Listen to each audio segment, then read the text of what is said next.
నాడు నేడు గతంలో సంసారం చీకట్లో జరిగేది. జీవితాలు వెలుగులో ఉండేవి. నేడు సంసారం వెలుగులోకి వచ్చింది. జీవితాలు చీకట్లో మగ్గుతున్నాయి.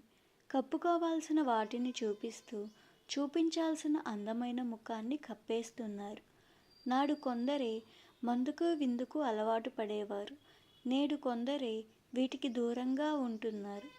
నాడు కష్టం వస్తే కుటుంబ సభ్యులు ధైర్యం చెప్పేవారు.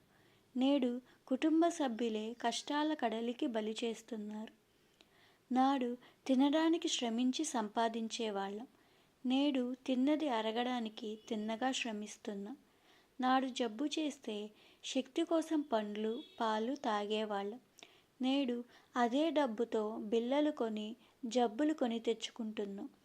గతంలో అందరూ హార్డ్వేర్ ఇంజనీర్లు అయినా మనసు సాఫ్ట్గా ఉండేది. ఇప్పుడు అంతా సాఫ్ట్వేర్ ఇంజనీర్లు. మనసు మాత్రం పెళ్ళాం పిల్లలతో పంచుకోలేనంత హార్డ్గా మారిపోయింది. అప్పుడు వైద్యుడు ఇల్లిల్లు తిరిగి వైద్యం చేసేవాడు. బిల్లు వల్ల జేబుకు చిల్లు పడేది కాదు.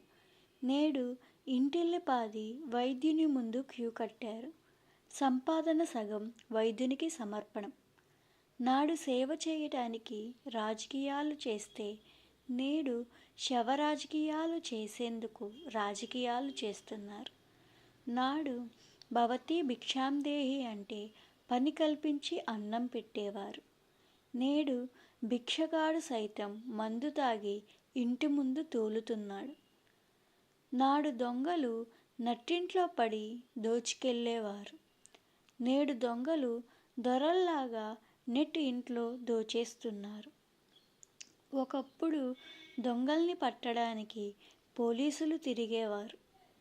ఇప్పుడు హైటెక్ పోలీసుల చుట్టూ దొంగలే తిరుగుతున్నారు. నాడు 10 కిలోమీటర్లు నడిచి 10 రూపాయలు పెట్టి సినిమా చూసేవాళ్ళం. నేడు ఇంటి ముందు సినిమాని 1000 రూపాయలు పెట్టి చూస్తున్నాం. నాడు అప్పు చేయాలి అంటే తప్పు చేసినట్లు బాధపడేవాళ్ళం.